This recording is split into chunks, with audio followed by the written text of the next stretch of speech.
Bapak, Ibu, dan saudara-saudariku yang terkasih dalam Tuhan kita Yesus Kristus, salam sejahtera untuk kita semua. Berkat Allah yang Maha Kuasa senantiasa menyertai kita.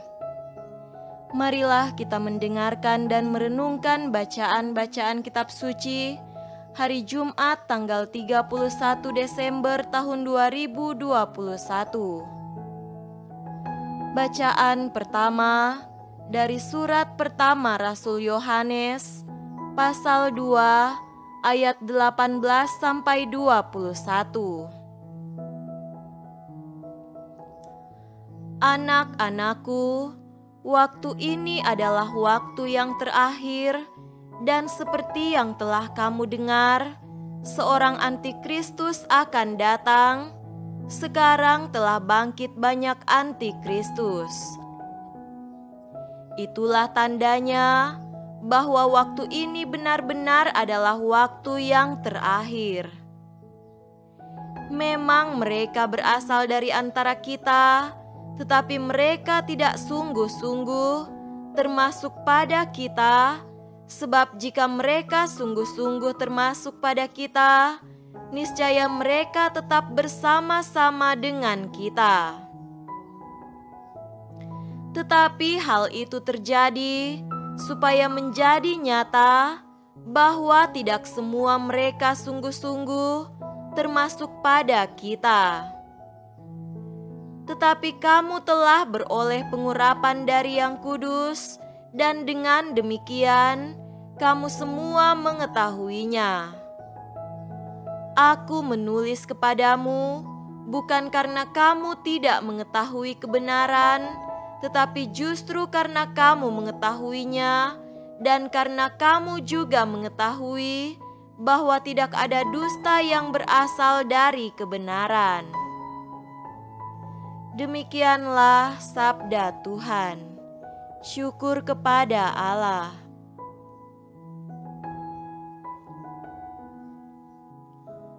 Tuhan beserta kita sekarang dan selama-lamanya.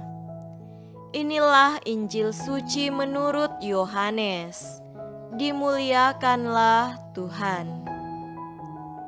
Injil Yohanes pasal 1 ayat 1 sampai 18. Pada mulanya adalah Firman.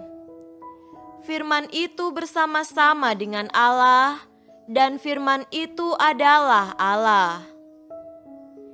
Ia pada mulanya bersama-sama dengan Allah. Segala sesuatu dijadikan oleh Dia, dan tanpa Dia tidak ada suatu pun yang telah jadi dari segala yang telah dijadikan. Dalam Dia ada hidup, dan hidup itu adalah terang manusia. Terang itu bercahaya di dalam kegelapan, dan kegelapan itu tidak menguasainya. Datanglah seorang yang diutus Allah, namanya Yohanes.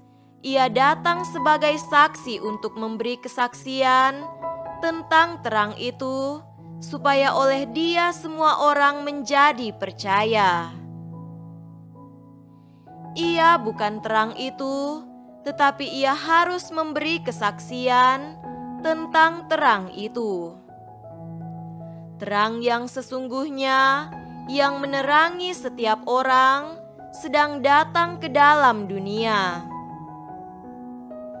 Ia telah ada di dalam dunia, dan dunia dijadikan olehnya, tetapi dunia tidak mengenalnya.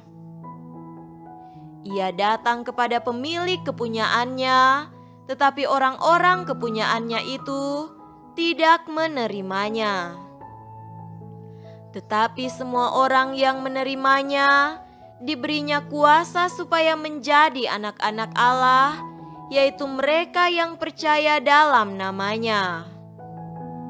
Orang-orang yang diperanakan bukan dari darah atau dari daging, bukan pula secara jasmani oleh keinginan seorang laki-laki, melainkan dari Allah. Firman itu telah menjadi manusia dan diam di antara kita, dan kita telah melihat kemuliaannya, yaitu kemuliaan yang diberikan kepadanya sebagai anak tunggal Bapa, penuh kasih karunia dan kebenaran. Yohanes memberi kesaksian tentang Dia dan berseru katanya, "Inilah Dia yang kumaksudkan ketika aku berkata, kemudian daripadaku akan datang Dia yang telah mendahului aku, sebab Dia telah ada sebelum aku." Karena dari kepenuhannya, kita semua telah menerima kasih karunia demi kasih karunia. Sebab hukum Taurat diberikan oleh Musa, tetapi kasih karunia dan kebenaran datang oleh Yesus Kristus. Tidak seorang pun yang pernah melihat Allah, tetapi anak tunggal Allah yang ada di pangkuan Bapa, Dialah yang menyatakannya. Demikianlah sabda Tuhan. Terpujilah Kristus.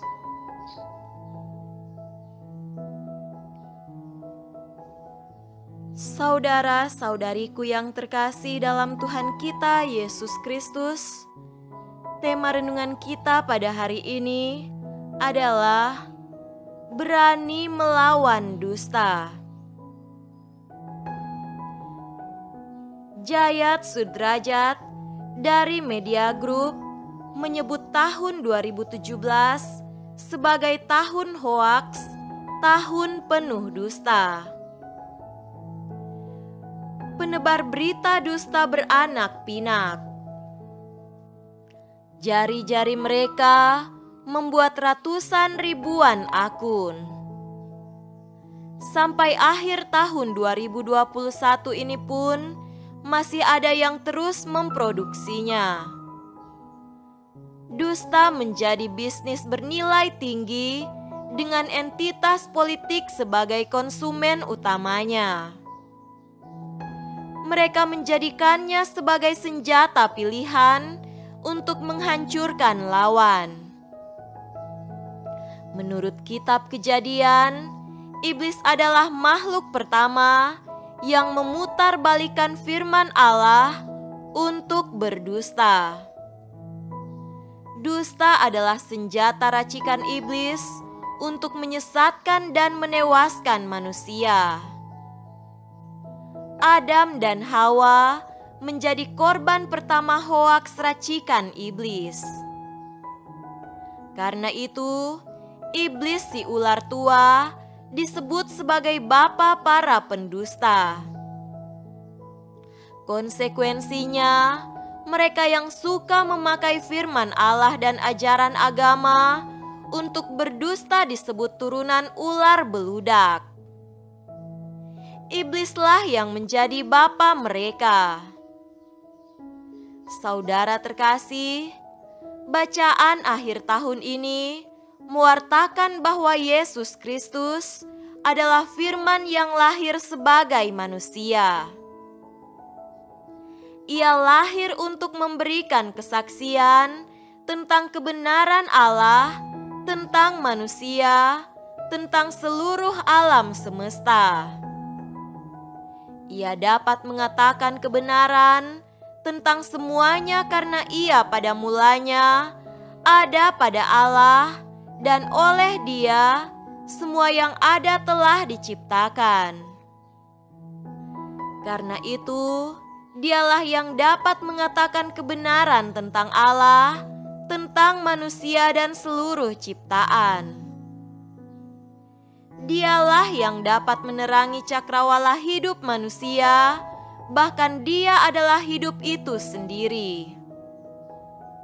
Hanya dengan percaya kepada Yesus Kristus, firman yang menjadi manusia dan hidup di tengah kita, manusia mendapat kuasa menjadi anak-anak Allah dalam Yesus Kristus.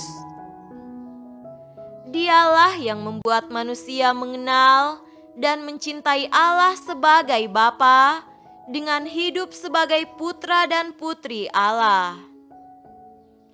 Melalui kesaksian hidupnya yang benar, Yesus mengembalikan manusia kepada kuasa dan status asali mereka, yakni gambar dan citra Allah Pencipta.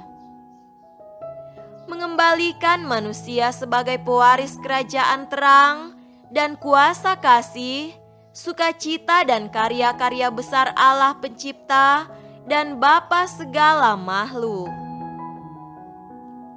Itulah sebabnya pasukan anti-Kristus, anti kebenaran, anak-anak penguasa kegelapan, si iblis tua, bapa para pembohong, berusaha sekuat tenaga untuk tetap menyesatkan dan mencerai-beraikan manusia dengan senjata dusta mereka, dengan menguasai semua peranti teknologi yang paling mutakhir.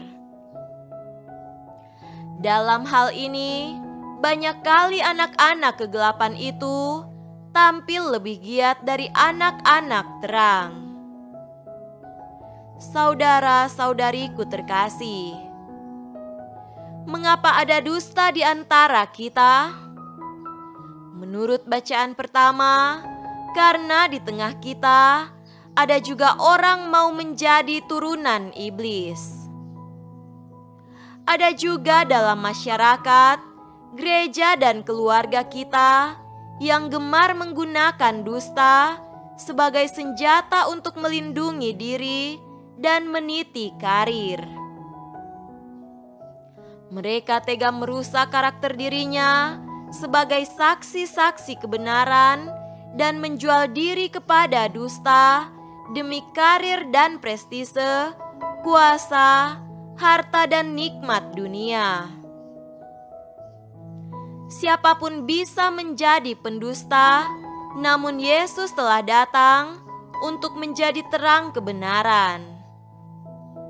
Siapa ada di pihak Yesus harus berani menolak dan menyangkal iblis dan segala tipu dayanya dengan tegas meninggalkan jalan dusta. Yesuslah terang hidup kita.